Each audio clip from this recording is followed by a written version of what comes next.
नमस्कार साथियों, स्वागत है आप सभी का आपके अपने YouTube प्लेटफॉर्म पर। जैसा कि आप लोग स्क्रीन पर देख पा रहे हैं, यह हमारा वीडियो जो है UP triple S C video re exam जो कि 2018 का एग्ज़ाम है, पुनः होने वाला है। इसी एग्ज़ाम के लिए हम लोग आज बहुत ही महत्वपूर्ण करंट अफेयर्स को यहाँ पर कवर करेंगे। कोशिश यही है कि जो भी करंट अफेयर्स हैं आने वाली परीक्षा में आपके लिए काफ़ी कारगर सिद्ध होंगे। तो लगातार बने रहिए हमारे साथ। देखते हैं आज के इम्पॉर्टेंट करंट अफेयर्स जहां से प्रश्न बनने की प्रबल संभावना रहेगी और ये आप लोगों के लिए बहुत ही महत्वपूर्ण साबित होगा। यहाँ पर हम लोग उत्तर प्रदेश बजट, कुछ महत्वपूर्ण नियुक्तियाँ, खेल से संबंधित आदि को हम लोग यहाँ पर कवर करेंगे। तो चलिए शुरुआत करते हैं। सबसे पहले यहाँ पर हम लोग करंट अफेयर में यूपी बजट 2023-24 को देखेंगे, जो कि उत्तर प्रदेश एग्ज़ाम की दृष्टि से बहुत ही महत्वपूर्ण है।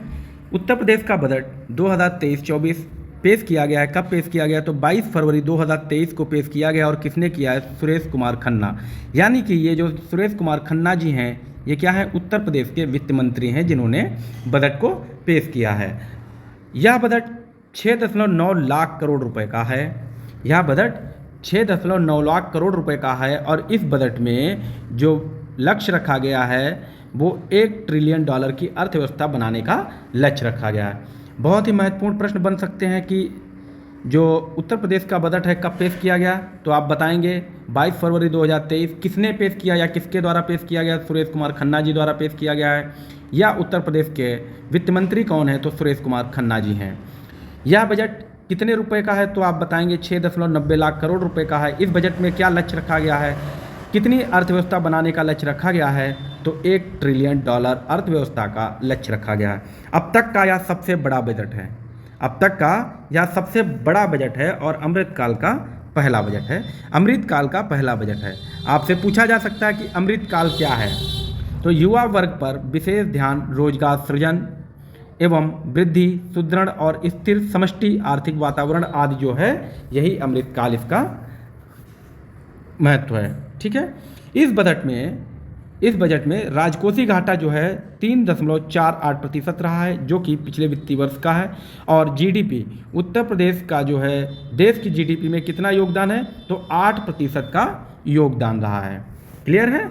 8% का। आपसे पूछा जा सकता है कि पिछले वर्ष या जो है राजकोषीय घाटा कितना रहा है? तो 3.48% रहा है।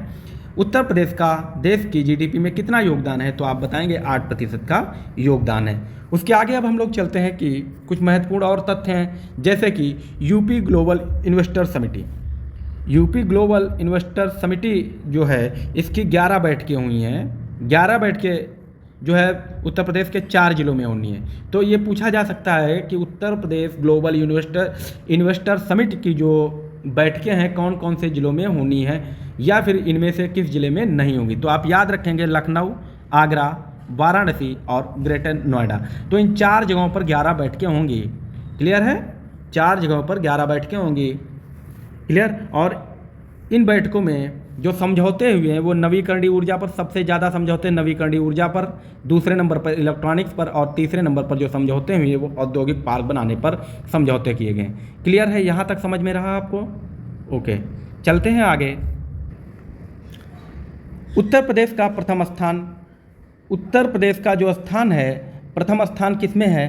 तो दुग्ध उत्पादन में है, गन्ना उत्पादन में है, चीनी उत्पादन और एथेनॉल उत्पादन में उत्तर प्रदेश का प्रथम स्थान है। ये जो दुग्ध उत्पादन है, दुग्ध उत्पादन जो है ये किसके? यूपी रिपोर्ट के अनुसार दुग्ध उत्पादन में उत्तर प्रदेश प्रथम स्थान पर है और वैसे राजस्थान जो है प्रथम स्थान पर है। क्लियर है? राजस्थान प्रथम स्थान पर है। क्लियर?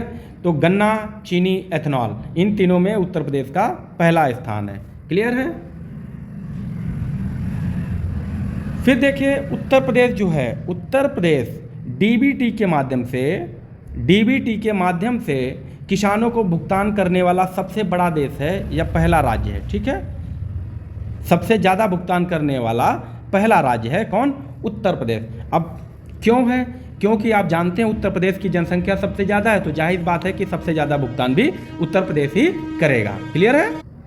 अगला पॉइंट है, महिलाओं की अधिक भागीदारी सुनिश्चित करने के लिए 3 महिला पीएसी बटालियन का गठन किया गया।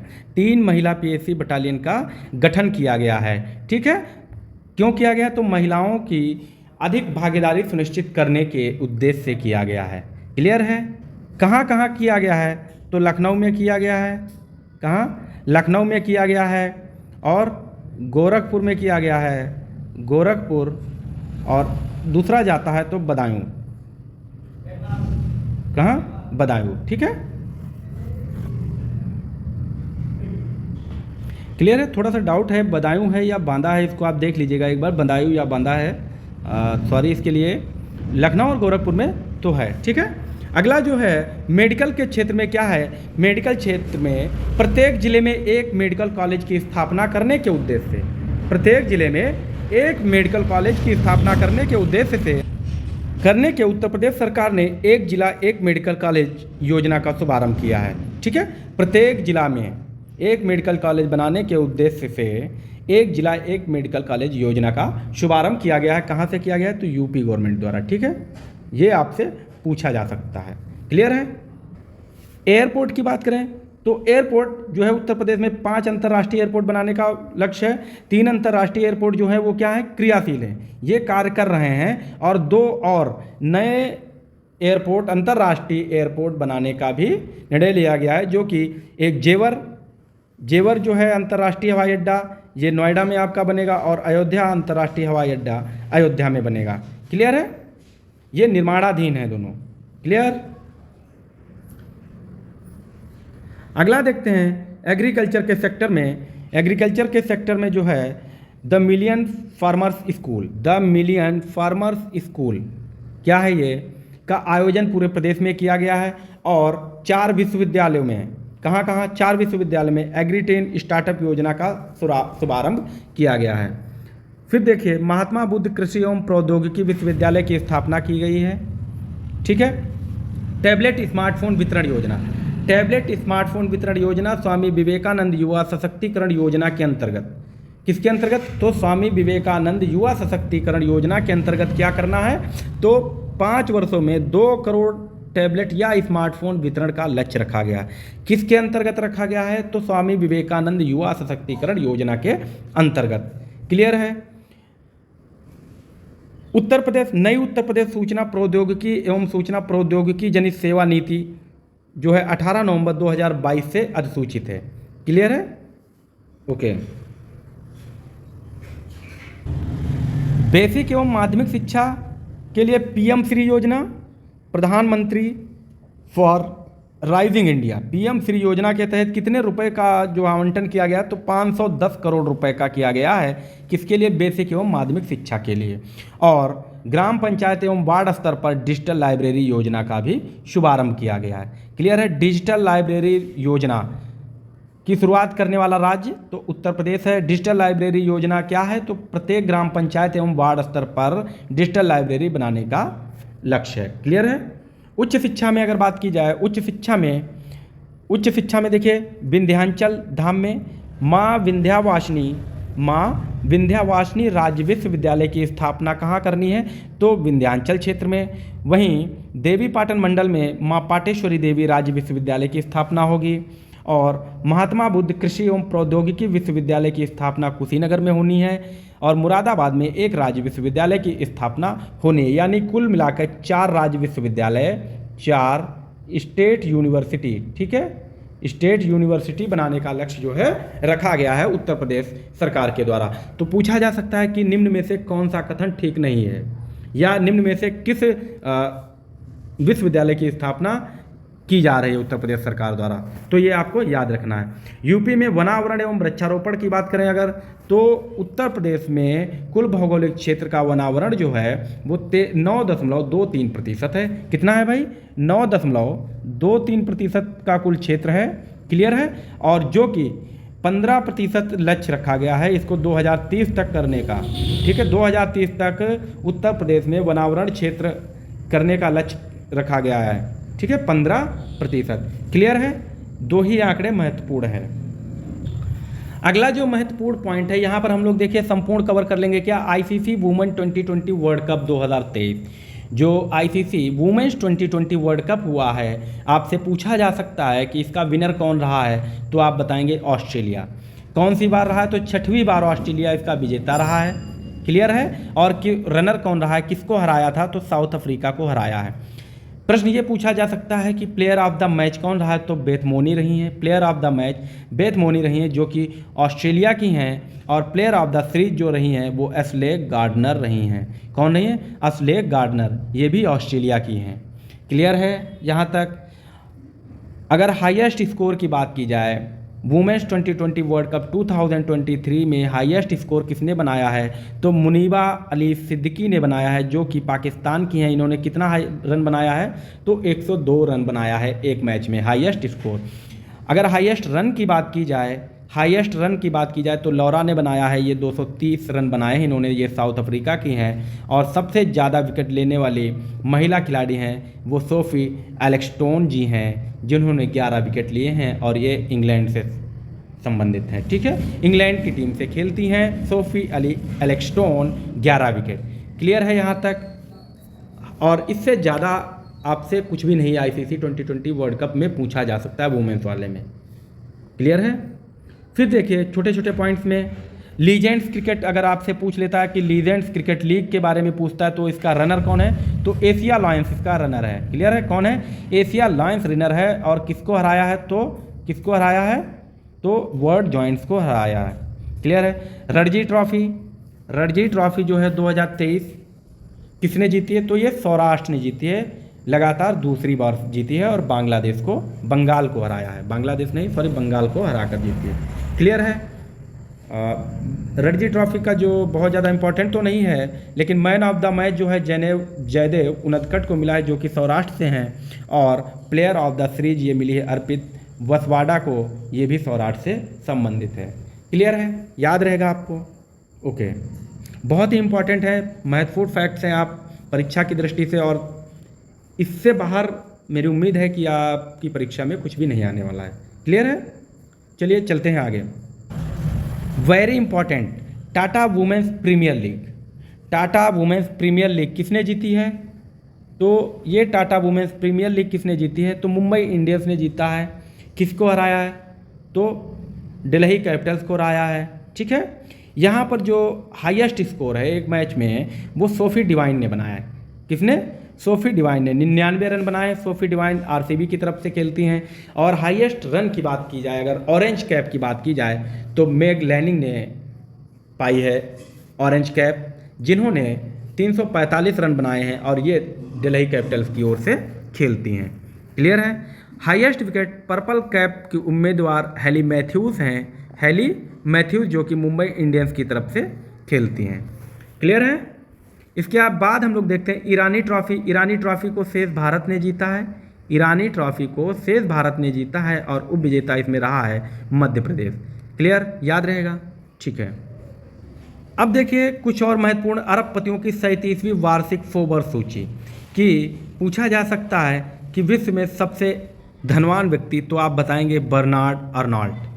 दूसरे नंबर पर एलन मस्क हैं। और तीसरे नंबर पर जो हैं जेफ बेजोस हैं। क्लियर है। और भारतीयों में सबसे अधिक कौन है, तो मुकेश अंबानी है। सबसे धनी व्यक्ति मुकेश अंबानी है, जिनका विश्व में 9वां स्थान है। 24वां स्थान जो विश्व में गौतम अडानी का है, और भारत में ये दूसरे नंबर पर हैं। क्लियर है। उसके बाद जो इम्पोर्टेंट क्या होता है, सावित्री जिंदल, जो कि विश्व में भारत में सबसे अमीर महिला हैं। भारत की सबसे अमीर महिला जो हैं सावित्री जिंदल जी हैं। और इनका विश्व में स्थान जो है वो 94वां स्थान है, यानी कि 94th रैंक है वर्ल्ड में। क्लियर है। अब बात करते हैं हम लोग 95वां ऑस्कर अवार्ड 2023। ऑस्कर अवार्ड की बात करेंगे तो सर्वश्रेष्ठ फिल्म जो ऑस्कर के लिए नामित हुई है वो everything everywhere all at once है। सर्वश्रेष्ठ अभिनेता ब्रेंडन फ्रेजर हैं। और अभिनेत्री जो हैं, सर्वश्रेष्ठ अभिनेत्री जो हैं वो मिशेल यो हैं, everything everywhere all at once की हैं। ठीक है। ओरिजिनल सॉन्ग बहुत ही मोस्ट इम्पॉर्टेंट है आपके लिए, मोस्ट इम्पॉर्टेंट प्रश्न है ये कि ओरिजिनल सॉन्ग का खिताब किसे मिला है? नाटू नाटू फिल्म को मिला है, नाटू नाटू सॉन्ग को मिला है। Original song Naatu Naatu song है। फिल्म कौन सी है? तो RRR, ये इंडिया की है, तो इसलिए ये महत्वपूर्ण हो जाता है। अगर आपसे ये पूछ दिया जाए कि डायरेक्टर कौन है ना जो RR फिल्म के, तो आप बताएंगे SS राजामौली। क्लियर है?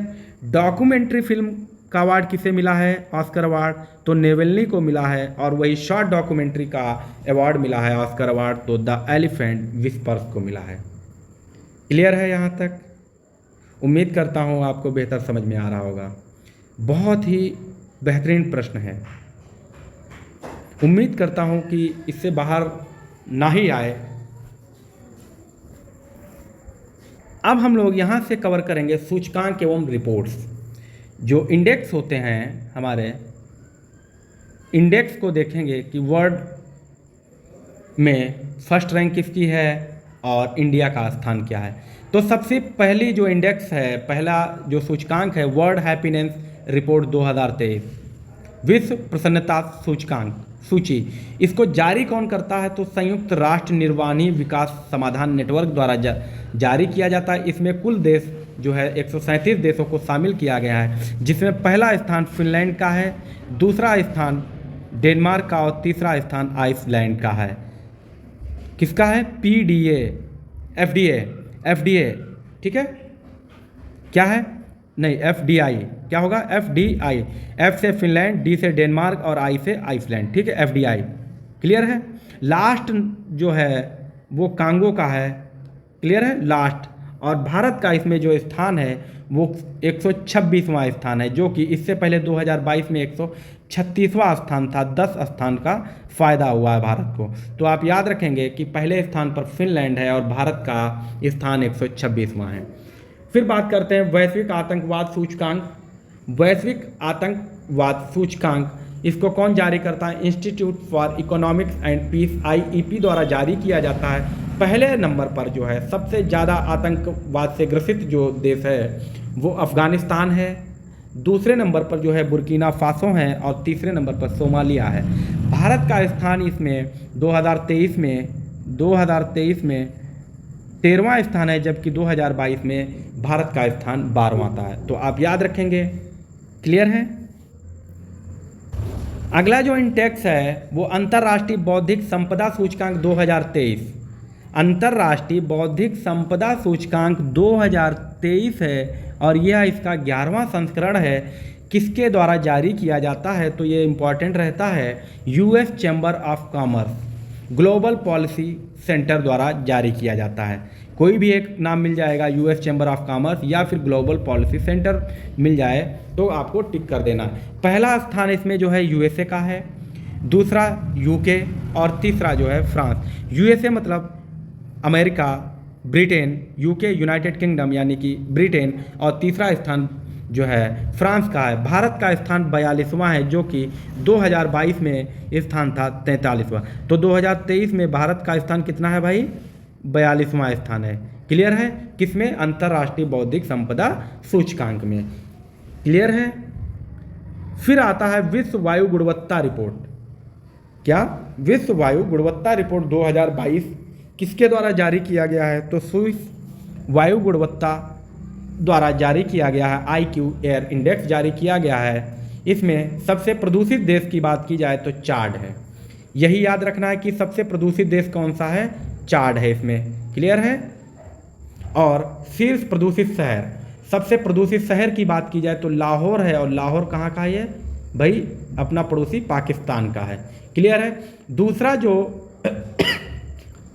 दूसरा स्थान होटन शहर चीन का है। और तीसरे स्थान पर जो है भिवानी शहर राजस्थान का है। भिवानी राजस्थान इंडिया का है। और अगर ये देखा जाए कि राजस्थान का सबसे प्रदूषित शहर कौन हो, भारत का सबसे प्रदूषित शहर कौन सा होगा, तो आपका भिवानी हो जाता है।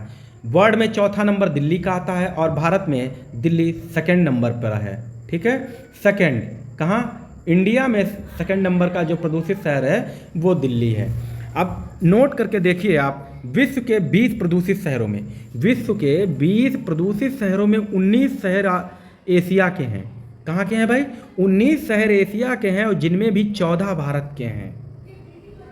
तो हम लोग देख सकते हैं कि हमारे यहाँ का जो है IQ एयर इंडेक्स क्या कहता है, कितनी प्रदूषित वायु मिल रही है। और सिर्फ व सिर्फ कारण क्या है होता है इसका, कि हमारे द्वारा उत्सर्जित किया जाने वाला प्रदूषण और पर्यावरण का बेहतर तरीके से देखरेख ना करना। क्लियर है ना?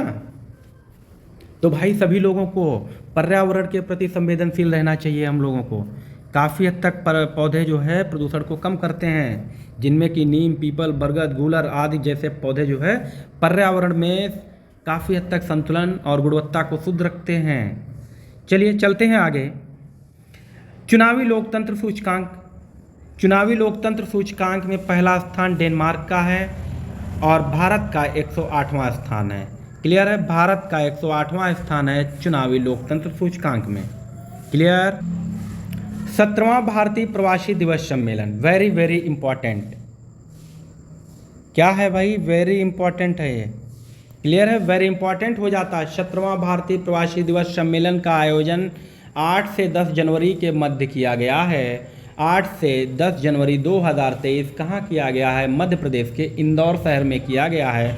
और इस सम्मेलन का उद्घाटन 9 जनवरी को प्रधानमंत्री नरेंद्र मोदी जी द्वारा किया गया है। क्लियर है? इस सम्मेलन की जो थीम थी, जो विषय था, प्रवासी अमृतकाल में भारत की प्रगति के विश्वसनीय भागीदार। क्लियर है? पूछा क्या जा सकता है कि मुख्य अतिथि कौन थे? तो गुयाना के राष्ट्रपति मोहम्मद इरफान अली। तो दोनों महत्वपूर्ण है कि मुख्य अतिथि के रूप में कौन सा देश शामिल था, तो गुयाना बताएंगे ये।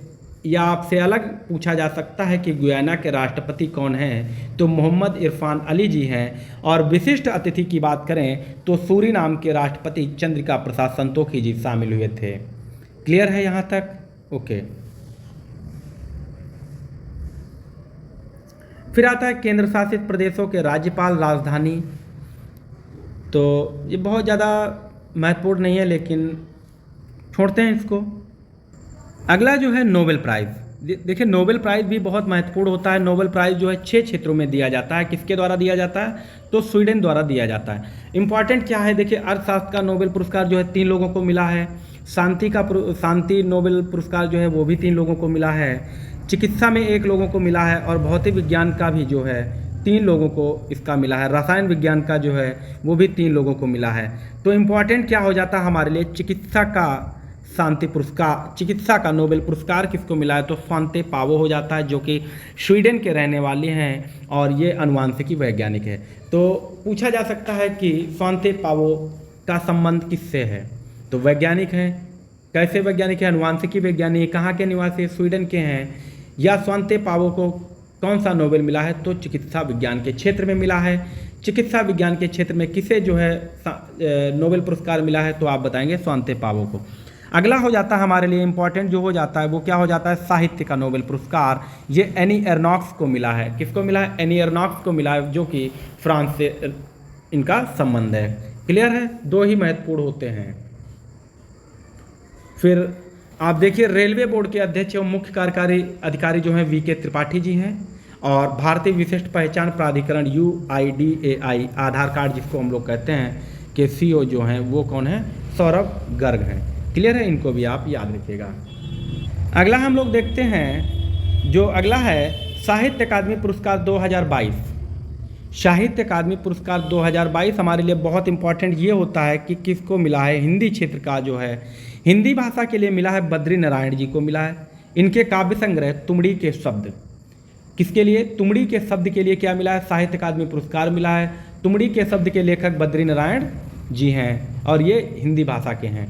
अंग्रेजी भाषा का जो है वो अनुराधा रॉय को मिला है। किसके लिए मिला है? तो all the life we never lived. All the life we never lived इनका उपन्यास है। क्लियर है? 108वां भारतीय विज्ञान कांग्रेस। 108वां भारतीय विज्ञान कांग्रेस का उद्घाटन प्रधानमंत्री नरेंद्र मोदी जी ने वर्चुअली किया है और इसका आयोजन 3 से 7 जनवरी में के मध्य हुआ है, जो कि नागपुर महाराष्ट्र में हुआ है। इम्पॉर्टेंट है, क्या इम्पॉर्टेंट है कि विज्ञान कांग्रेस का आयोजन कहाँ हुआ है? तो नागपुर महाराष्ट्र में हुआ है। उद्घाटन किसने किया है? तो PM मोदी जी ने किया है, वर्चुअली किया है। क्लियर है? पद्म पुरस्कार जो है 3 प्रकार के दिए जाते हैं, जैसे पद्म विभूषण, पद्म भूषण और पद्म श्री।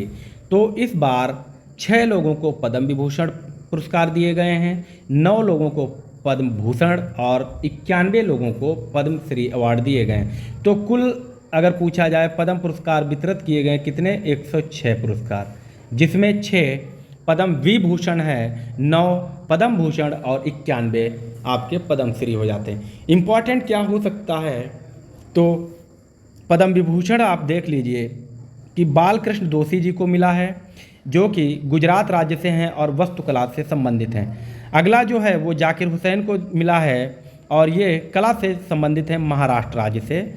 और तीसरा SM कृष्णा जी को मिला है, जो कि लोक मामले कर्नाटक से संबंधित है। दिलीप महालनोबिस ये मेडिसिन से संबंधित हैं, वेस्ट बंगाल के हैं। और Srinivas Vardhan science and technology के लिए इन्हें मिला है, USA से संबंधित हैं।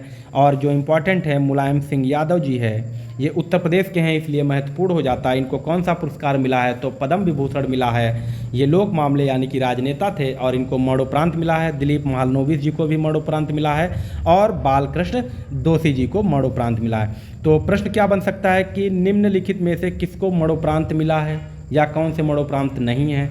इसके अलावा आप लोग ये 9 पद्म भूषण भी देख लीजिए। SL भरयप्पा जी को मिला है, K बिड़ला को मिला है, दीपक धर जी को, वाणी जयराम को, स्वामी चिन्नाजियर जी को, सुमन कल्याणपुर को, कपिल कपूर, सुधा मूर्ति और कमलेश D पटेल जी को। क्लियर है। इम्पॉर्टेंट हमारे लिए ये रहता है, ज़्यादा इम्पॉर्टेंट। क्लियर है, ओके। प्रमुख पदाधिकारी देख लेते हैं हम लोग नियुक्ति, यानी कि उपराष्ट्रपति कौन है, जगदीश धनखड़ जी हैं। उपराष्ट्रपति कौन है, जगदीश धनखड़ हैं, जो कि राज्यसभा के सभापति भी हैं। क्लियर है। लोकपाल कौन है, तो प्रदीप कुमार मोहंती लोकपाल हैं। अटॉर्नी जनरल ऑफ इंडिया महान न्यायवादी कौन है, R वेंकटर मणि। ठीक है। Solicitor general of India Tushar Mehta ji हैं। और राज्यसभा के सभापति हरिवंश नारायण सिंह। लोकसभा अध्यक्ष कौन है, ओम बिड़ला जी हैं। मुख्य निर्वाचन आयुक्त राजीव कुमार हैं। मुख्य निर्वाचन आयुक्त राजीव कुमार। और CAG कौन है, कैग कौन है,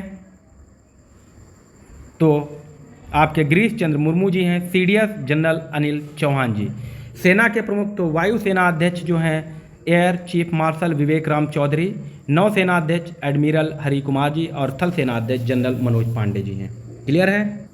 अगला अगर हम लोग देख लें तो मंत्रालयों के सचिव एवं सलाहकार, जो विभिन्न मंत्रालय हैं उनके सचिव और सलाहकार कौन कौन है ये देख लेते हैं। नई नियुक्तियां हुई हैं। जो कैबिनेट सचिव कौन है, तो राजीव गौबा हैं। विदेश सचिव विनय मोहन क्वात्रा। गृह सचिव अजय कुमार भल्ला। वित्त सचिव TV सोमनाथन। राष्ट्रीय सुरक्षा सलाहकार अजीत डोभाल हैं। वैज्ञानिक सलाहकार अजय कुमार चौध। महानिदेशक DRDO जो है, DRDO के महानिदेशक शमीर V कामत हैं। और इसरो के अध्यक्ष S सोमनाथन हैं। कुछ प्रमुख आयोग हैं और उनके अध्यक्ष, जैसे कि मानवाधिकार आयोग, इसके अध्यक्ष कौन है, अरुण कुमार मिश्रा। केंद्रीय जल आयोग इंपॉर्टेंट हो जाता है, RK गुप्ता। 15वें वित्त आयोग के अध्यक्ष NK सिंह।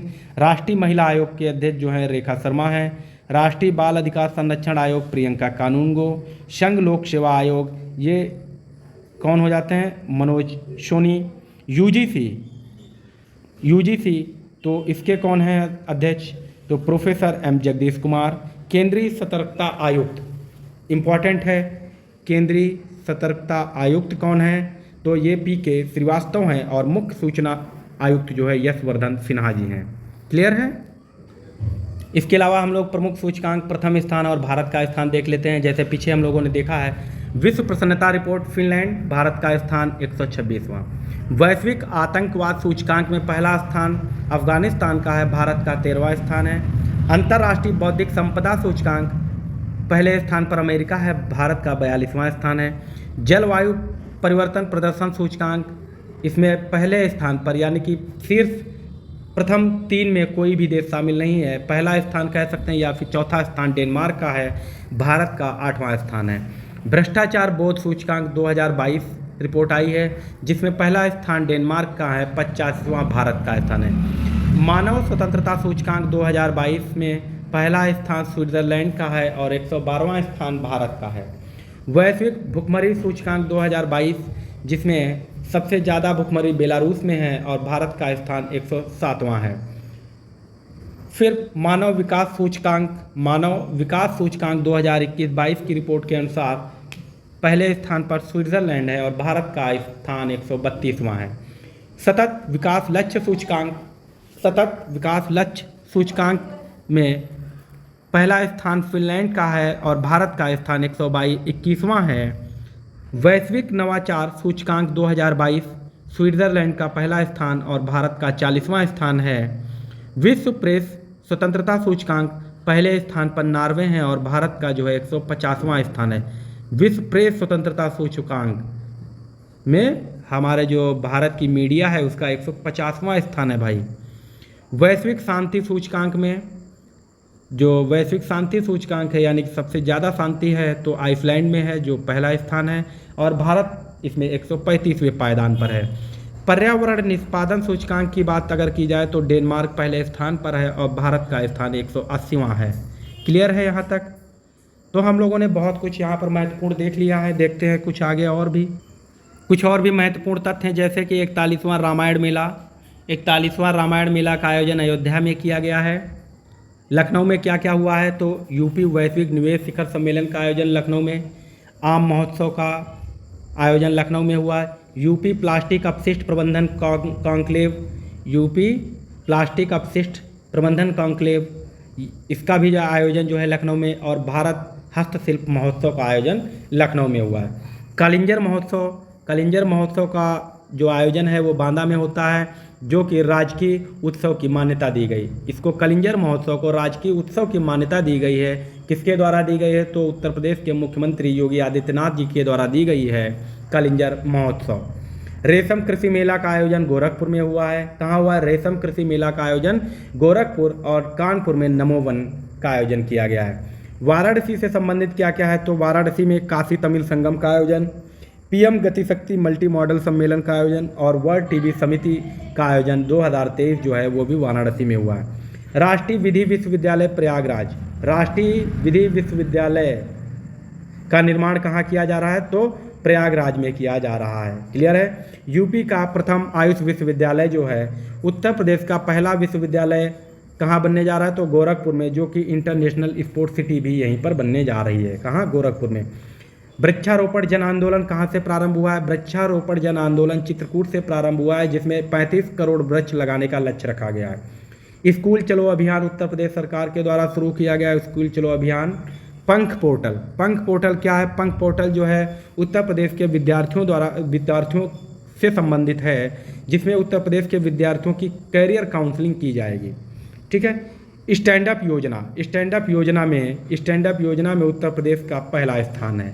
ठीक है। स्टैंड अप योजना जो है गवर्नमेंट की है, सेंट्रल गवर्नमेंट की, उसमें जो है उत्तर प्रदेश का पहला स्थान है उसको लागू करने में। ठीक है। फिर देखते हैं प्लास्टिक बैंक। जो प्लास्टिक बैंक का निर्माण कहाँ किया जा रहा है तो हाथरस में किया जा रहा है। कहाँ किया जा रहा है? हाथरस में। हाथरस के राजापुर जो स्थान है वहाँ पर किया जा रहा है। यूपी का पहला अरोमा पार्क, उत्तर प्रदेश का पहला अरोमा पार्क, ये कहाँ बन रहा है तो कन्नौज में। क्लियर है? पंचामृत योजना किससे संबंधित है तो कृषि संबंधित है। किसके लिए है तो गन्ना उत्पादन की वृद्धि के लिए शुरू की गई है पंचामृत योजना उत्तर प्रदेश सरकार के द्वारा। क्लियर है? आरोहिणी पहल प्रशिक्षण कार्यक्रम क्या है? आरोहिणी पहल प्रशिक्षण कार्यक्रम क्या है भाई? तो ये जो है आरोहिणी पहल प्रशिक्षण कार्यक्रम कस्तूरबा गांधी विद्यालयों में लड़कियों की सुरक्षा के लिए शुरू की गई है आरोहिणी पहल प्रशिक्षण कार्यक्रम। फिर लखपति महिला कार्यक्रम की शुरुआत उत्तर प्रदेश सरकार के द्वारा की गई है। प्रथम चरण में 11 जिलों से शुरुआत की गई है। लॉजिस्टिक पार्क का निर्माण चुनार में किया जा रहा है। वहीं यूपी का पहला तैरता सोलर संयंत्र इंपॉर्टेंट हो जाता है। उत्तर प्रदेश का पहला तैरता सोलर संयंत्र कहाँ स्थापित किया जा रहा है तो दिबियापुर, औरैया के दिबियापुर स्थान पर किया जा रहा है। फिर देखिए उत्तर प्रदेश का नया रामसर स्थल जो है वेरी इंपॉर्टेंट। क्लियर है? उत्तर प्रदेश का नया रामसर जो स्थल है वो बखीरा वन्यजीव अभ्यारण्य है। बखीरा वन्यजीव अभ्यारण्य ये उत्तर प्रदेश का 10वां स्थल है, जबकि भारत का 49वां स्थल है। क्लियर है? बखीरा वन्यजीव अभयारण्य कहाँ है, आप कमेंट कीजिएगा। उसके बाद राइटिंग विद फायर, ये एक डॉक्यूमेंट्री है राइटिंग विद फायर। कहाँ की डॉक्यूमेंट्री है, तो उत्तर प्रदेश से संबंधित है, जो कि ऑस्कर के लिए नॉमिनेट हुई है। ऑस्कर के लिए नॉमिनेट हुई है क्या, राइटिंग विद फायर। ये डॉक्यूमेंट्री है उत्तर प्रदेश की पहली, यानी कि उत्तर प्रदेश की पहली डॉक्यूमेंट्री ऑस्कर अवार्ड के लिए नामित होने वाली कौन है, राइटिंग विद फायर, जो कि कहाँ से संबंधित है, चित्रकूट के अखबार खबर लहरिया से संबंधित है। क्लियर है। अगला है देश का पहला कचरे से कोयला बनाने का कारखाना। देश का पहला कचरा से कोयला बनाने का कारखाना कहाँ स्थापित किया जा रहा है, तो रमना स्थान है, कहाँ, बनारस में। अगला है देश का पहला ग्रीन कॉरिडोर। देश का पहला ग्रीन कॉरिडोर कहाँ स्थापित किया जा रहा है, बनाया जा रहा है, तो कासगंज में बनाया जा रहा है, जो कि गंगा तट के किनारे बनाया जा रहा है, नमामि गंगे परियोजना के अंतर्गत। पीएम मित्र,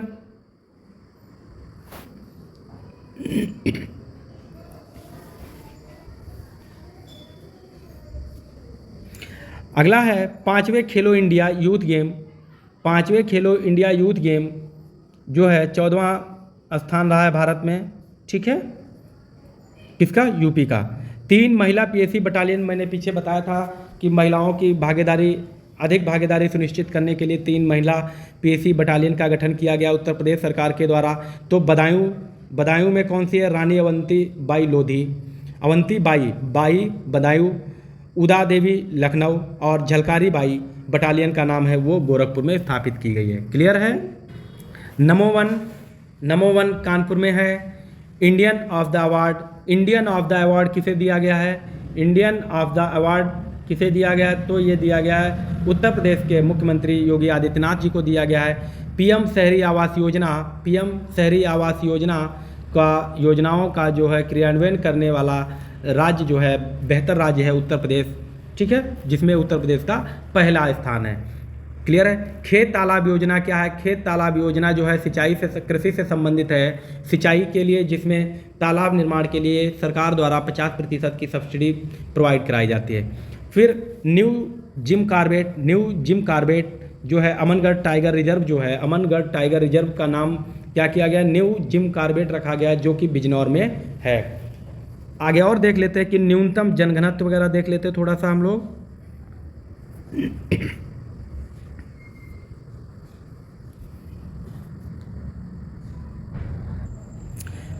तो आज के लिए इतना ही रखते हैं। ये हम लोगों का जो पार्ट 1 है, पार्ट 1 का एंड हो गया है, ठीक है। पार्ट 1, पार्ट 2 अपकमिंग है। पार्ट 2 बहुत जल्द ही पार्ट 2 लाएंगे आप लोगों के लिए। तो आप लोग बताइएगा कि वीडियो कैसा लगा है। वीडियो अगर आप लोगों को अच्छा लगा है तो प्लीज़ आप लोगों से लाइक और अपने दोस्तों को, सभी लोगों को शेयर कीजिए, ताकि सभी लोगों को हेल्प मिल सके जिस प्रकार से आपको मिली है। और जिन्होंने अभी तक चैनल को सब्सक्राइब नहीं किया है तो चैनल को सब्सक्राइब कर लीजिए, ताकि आने वाली वीडियोज़ का नोटिफिकेशन आपको मिल जाए।